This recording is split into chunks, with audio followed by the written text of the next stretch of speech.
Hello,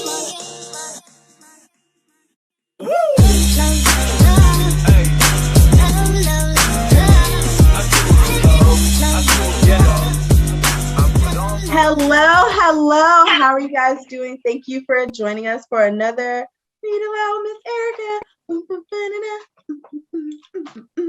Erica. We have another amazing, wonderful author to showcase, and her name is Adanna Uche. Hi. That was the crowd going wild. By the way, you're welcome. I'm here all night, folks. So, Miss Adanna Uche, I'm so happy. I'm probably going to call you that the whole time because I'm so excited that I actually got it right. And so I might just say Uche the whole time. Like, I might do it. I'm okay with that. Most people do the name right. Awesome.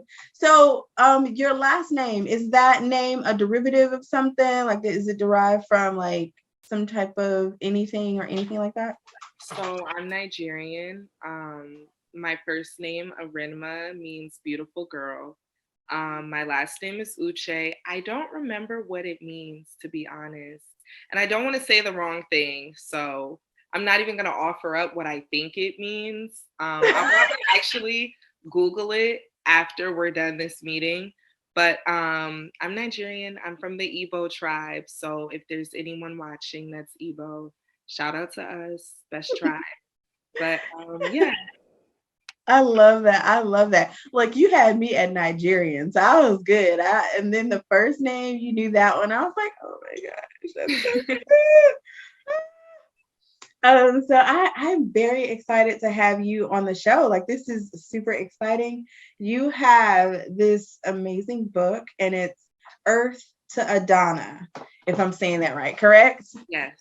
And from what you told me, that's your first published book. Mm-hmm. And you're also native to New Jersey. Yeah, I am. A Nigerian girl in New Jersey. Honey.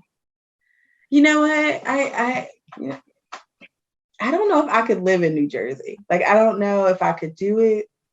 It's very fast paced, but it's not as fast paced as like New York City. Mm-hmm. It's slower. I've been here like my whole entire life, so I'm used to it. Um, I don't know, but I am thinking about like exploring, maybe moving to another city, another state, and seeing what else there is out there for me. Oh yeah. If nothing else, travel. Like, I want to go to Greece. Like, I've just, it's stuck. It is stuck there in my mind, and I want to go to Greece. And if I get stuck there and I just so happen to be there for a longer time than a vacation, then So be it. I'm in Greece. I don't feel like people are like, we gotta get out of Greece. We can't say no. Once you're there, like, if you just get there, you're just there. I feel like it's just a beautiful place, and I want to at least visit there. So I definitely understand getting bit by that travel bug that wants to like kind of go into different places. Definitely understand that. So from this book, from what you told me, from what I was told, you are creating a series from Earth to Adanna, and this is the first book in the series. Yes, that's true. Okay. So tell me a little bit about Earth to Adanna and the series that you want to create for this. Okay, so Earth to Adanna is the first in a series. My entire series is going to be based off of the Adanna character. The character is pretty much a reflection of me when I was a little girl.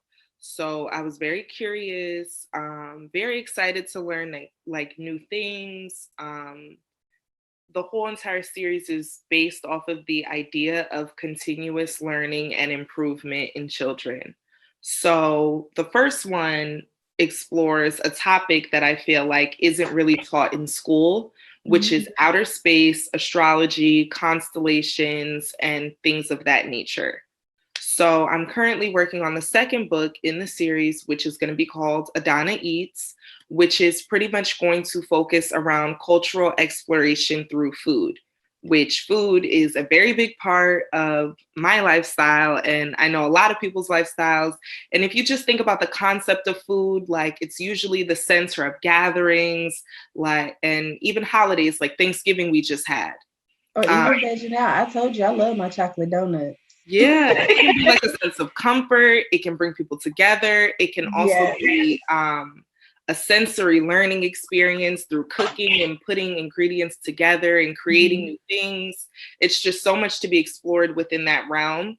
And I myself, I like to cook. I love to bake. So I figured why not do something like cultural exploration so kids get to experience different things through food. I love that. I love that. As a teacher, I absolutely love that idea.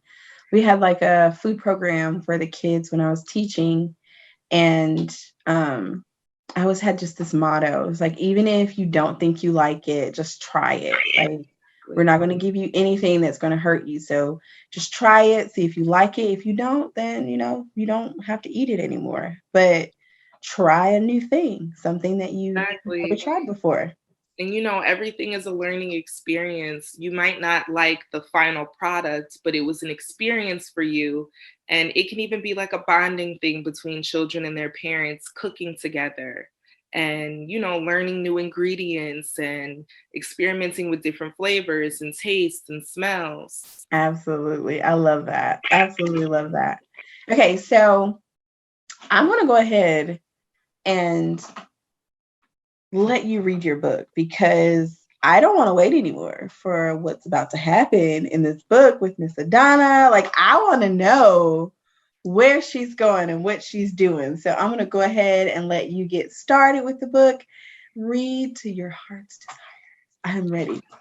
I'm ready. So this is Earth to Adanna, written by me, Arinma Uche.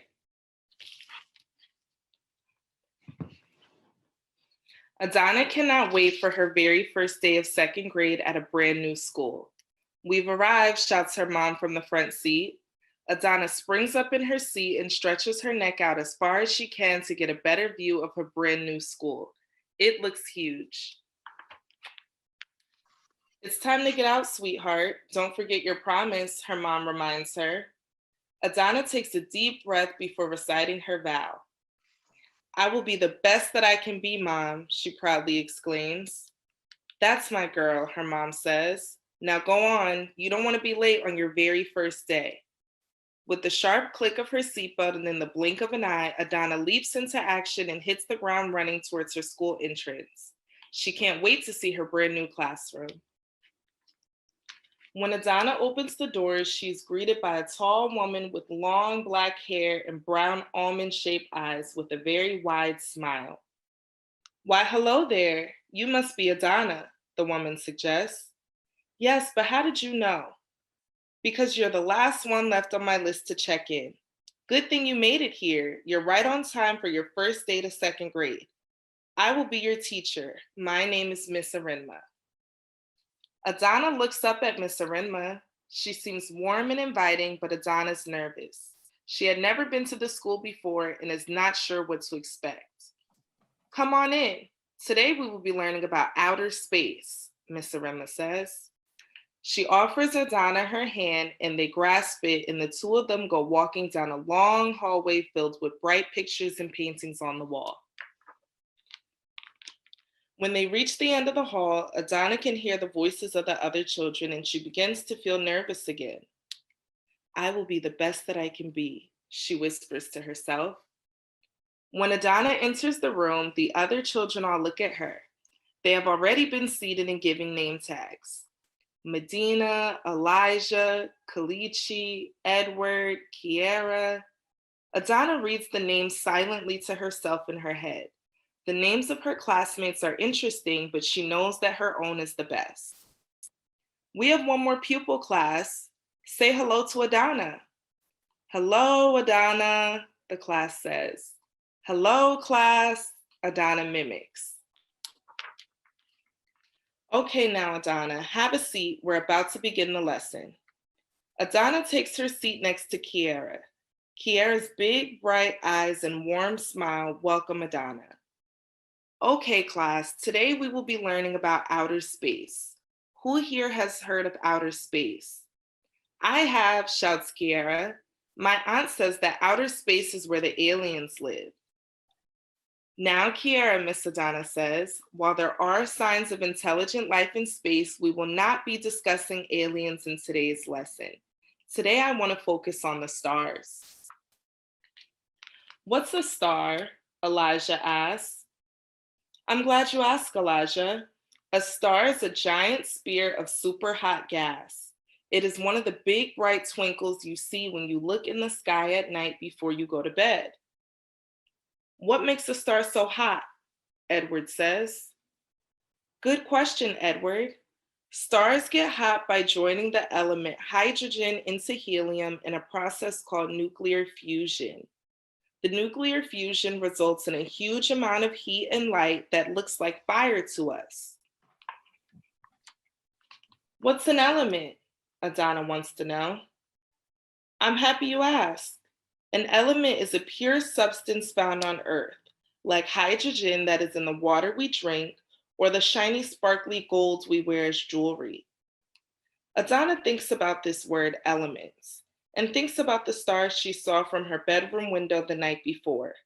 Some twinkles were big, some small, and some were much brighter than others.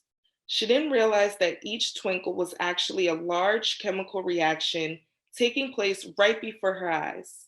She smiles to herself as she thinks about the power of outer space.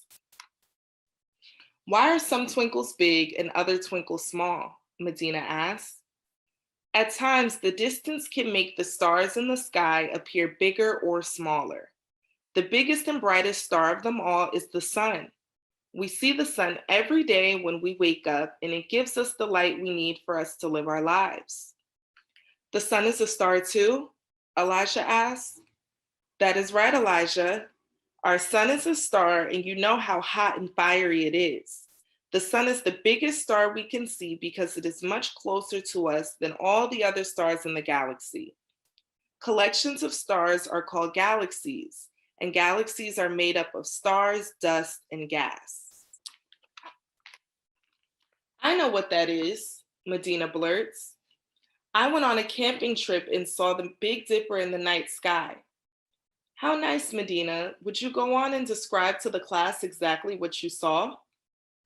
At night, we were sitting around the campfire and I looked into the sky and saw 7 bright twinkles that looked like a cup. My camp counselor said it was the Big Dipper. That's correct, Medina. The Big Dipper is a group of stars, but it is not considered a galaxy. The Big Dipper is called a constellation. Scientists called astronomers study these patterns in the sky. A galaxy is made up of billions and billions of stars. What else is there in outer space? Kiara asked. Astronomers have found lots of things in outer space, all types of other planets, galaxies, vegetation, and other things are up there. We learned about the sun, so how about we now discuss the moon? The moon is very, very old. It was formed between 30 and 50 million years after our own planet Earth. Many, many years ago, a large object hit our planet and blasted off rocks. The blast made the rocks melt together, and when they cooled off, they formed the moon that we see at night. Now, we are almost finished with today's lesson, but I saved the best for last. I want to give you guys one last gem before you leave for the day. Have any of you guys heard of a shooting star? A shooting star is a small piece of rock that floats towards Earth's atmosphere. It moves so fast that it heats up and glows as it comes towards the Earth. It can be seen at night because it is very bright and very, very fast. Wow, Adanna exclaims. She had never heard of a moving twinkle, and she is amazed by the thought of this. All right, now, pupils, that is all the outer space talk that we have time for today. I do have a little homework assignment for you all. Tonight, I want you all to look outside your bedroom window and take a long look at the night sky. Write down one interesting thing you noticed, and we will be sharing our findings in class tomorrow morning. As Adana gets into the car to go home, she thinks about all the cool new things she learned about outer space. She can't wait to go home and share the wonders of outer space with her mom.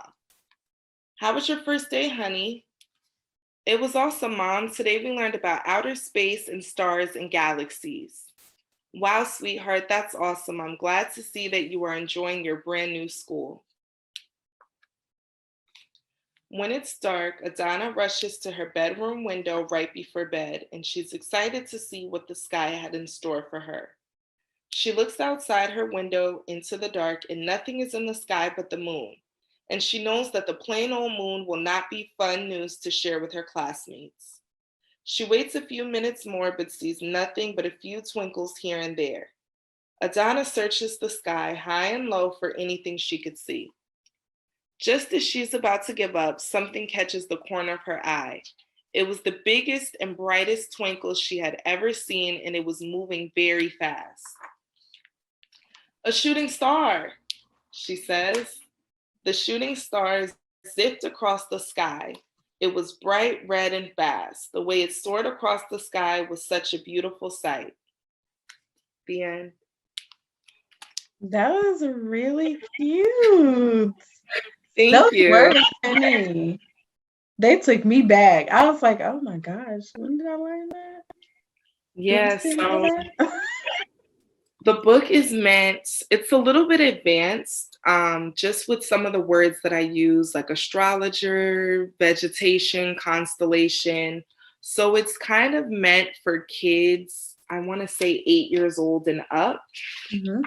So in the back, I have a vocabulary list of all of the kind of like more difficult vocab words for kids Yeah. to go over with their parents. And then I have some engagement activities. So one of the engagement activities is after reading the book to your kid, or if you wanted your child to read it out loud to you, to go over the vocabulary list and kind of make sure they get an understanding of some of like the bigger concepts like nuclear fusion and galaxies. And it just might be a little bit harder for kids of a younger age to grasp. Right. I included that. And also stargazing with your child, I feel like that would be a very good bonding experience for something like this that teaches them about outer space. Yes. So, That's a beautiful book. I love all of thank the you. okay, like I said, it took me back. I was like, "Oh my gosh, I remember talking about this as a kid. Like, I remember doing this." So it's really cute, and I loved that there were vocabulary words in there that kids may not know or anything like that, because as a kid, no matter how young, if you haven't been to school and you don't know those words yet, if your family explains them to you, you know they love to tell their teacher what they learned as soon as Exactly. they know. So if this is a subject they start going through, like, oh, me and my mom read a book and it talked about this. Let me tell you what it means. Like, kids get excited to do that. So this would be like the perfect book to kind of explore space and kind of just talk about some of those big words and stuff. Um, and just give them even just a vocabulary word that they would probably just love seeing, and just love talking about with their friends and stuff like that. So that's really cute. I liked it. Thank you. So when did you realize you wanted to be a writer? So I'm very new to this. I created Earth to Adana. It came into fruition in August of 2020. So I'm about a little bit over a year into it. I Mhm. realized that I wanted to become a writer when I want to say it was always kind of something that I wanted to do, but I never really had like the battery put in my back or the motivation, I should say, to create my own work. I want to say I was nervous. I am self-published. So I work alone. I don't have a team. I don't have any help. Mhm. So that kind of like shied me away. Like, oh, what if I can't get in with a publishing company? I just want to say I had like a small amount of like self-doubt. But I came to the realization that I can do anything. I can do anything that I put my mind to as long as I maintain hard work, dedication, and consistency. Anything I want to have in this world is literally at my fingertips. So once I realized that and once that clicked for me, that's what kind of put the battery in my back to, okay, stop sleeping on yourself. It's time to get to work. Yeah, yeah. Okay, so when you start writing a book or when you start going into like that I'm focused hmm area, is there anything that you do to surround yourself with, anything that you surround yourself with, or anything that you use to like pull inspiration or anything? Like, what do you use for those things? So usually when I want to get into like my writing mode, I usually read children's books. I go on YouTube, I listen to children's books, I watch like children TV show programs Yeah. just to put myself in like a childlike mindset. And also, I'm 25 years old, so I'm very far away from being a kid. It's like I want to know what's like young and what the kids are listening to now, what they're taking in on TV, on popular books. I just want to see like what is popular, I should say, at the time. So that kind of helps me, get in my zone.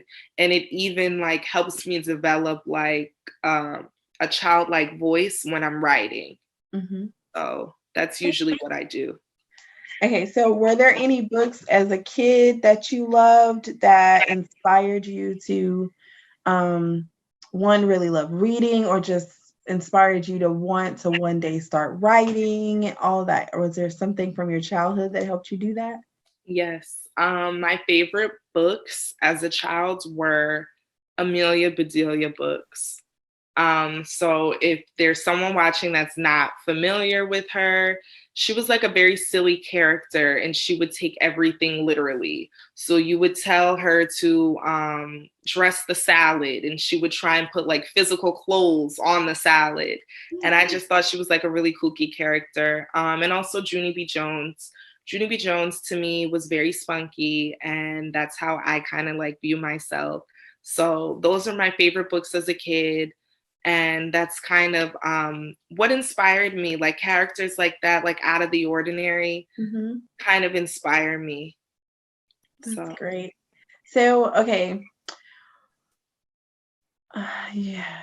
Yeah, I'm going to ask, how many books have you written? this is my first and only book. I'm currently Mm-hmm. working on my second one.